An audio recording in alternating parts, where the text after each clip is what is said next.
This video is going to cover a topic not a lot of people have talked about, and that is what barrel to actually use inside Warzone for your long range assault rifles. We're going to be breaking down the comparison between the Ranger barrel as well as the Task Force barrel. If you enjoy weapon stat breakdowns and weapon comparisons, don't forget to subscribe to the channel as we're trying to reach our goal of 10,000 subscribers, and also click that link in the description down below and subscribe to our second channel. We do post extra gameplay content over there as well. So the main focus, like I said, for this video is to compare the Ranger barrel, or whatever it's called. It's the third from last barrel to the last barrel, which is usually the Task Force. In the case for the Craig, it's the mil spec. But we're comparing these two barrels to find out which one is actually the best for long range, because as you can see right here, the Ranger barrel states that it gives you bullet velocity and vertical recoil control. When it comes to the mil spec barrel or the Task Force barrel, they all have the same kind of benefits and cons as well. It says it gives you bullet velocity, horizontal recoil control, effective damage range, and vertical recoil control. So it kind of makes sense to always choose the mil spec or the Task Force, right? But it's not really the case, because when you actually do the testing on it, which we have done for this video of course, it turns out there's not much of a difference between these two barrels, and the Ranger barrel does not affect your ADS time as a con. So it could be an option to choose the Ranger barrel over the Task Force or mil spec for your weapons.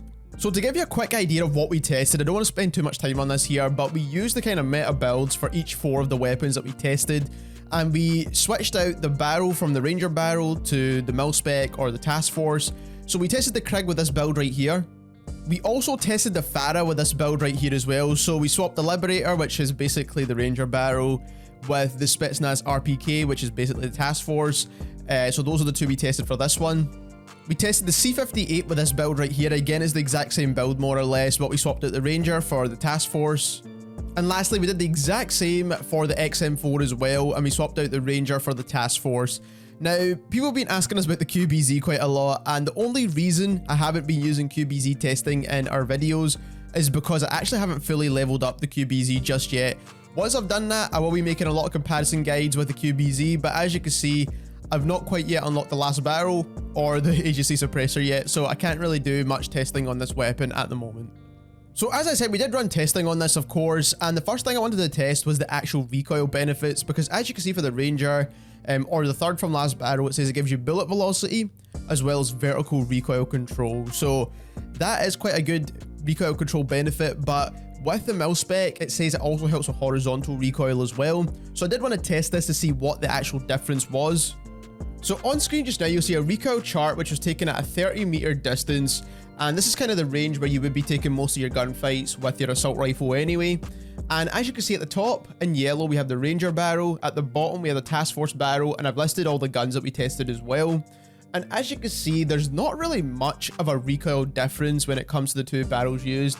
As a matter of fact, I think in some cases, the Task Force barrel actually comes out worse than the Ranger barrel, but for the most part, and looking across all 4 of these weapons, whether it's the C58, XM4, Craig, or Farah, there's not a huge difference when it comes to recoil at all. Even with the spacing between the shots as well, there's not much of a difference. So using either of these barrels at long range are going to work perfectly fine on any of the weapons you choose. Now, of course, this could be a case-by-case basis, like I said, and the weapons that I just so happens to pick would be the ones that don't really change with the barrels.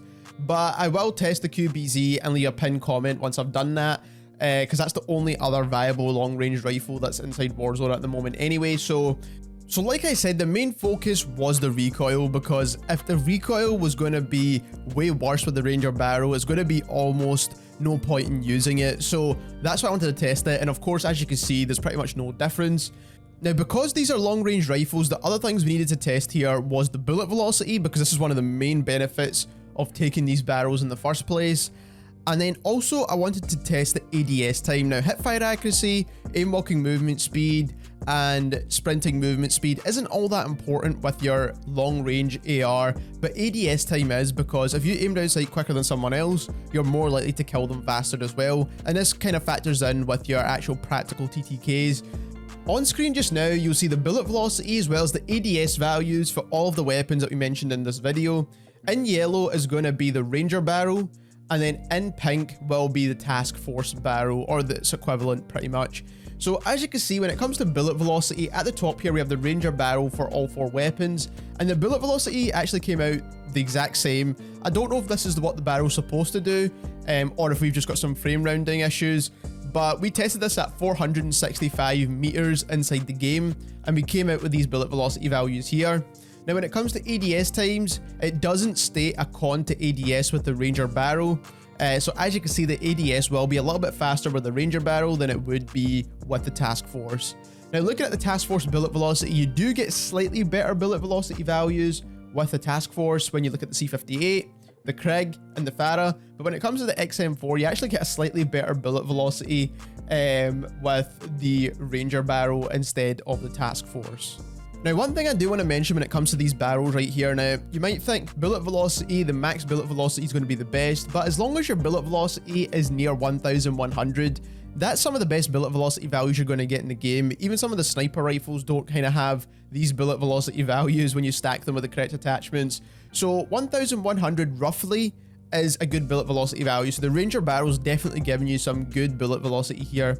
Now, when it comes to ADS, as you can see, the ADS is much quicker with the Ranger barrel, with the exception of the XM4 once again. This again could be a little bit of frame rounding, but I did test this very accurately, and the XM4 has pretty much the same ADS across the board here. But when it comes to weapons like the Farah, and especially the Krieg, you're going to get a much quicker ADS time with the Ranger barrel than you would get with the Task Force. And keep in mind, you will be moving around a lot quicker overall with the Ranger barrel than you would with the Task Force, because you're not getting a con to your aim walking movement speed or your sprinting movement speed, and also your hip fire accuracy will be a little bit better as well. So what does this mean when it comes to making your class setup builds? Now, both of these barrels are extremely viable, of course. That's the kind of main point of these options here. But the one I found actually works the best now is probably the Ranger barrel, in my opinion. Now, the reason for this is that the recoil difference is pretty much no difference at all. They're very, very similar when it comes to recoil.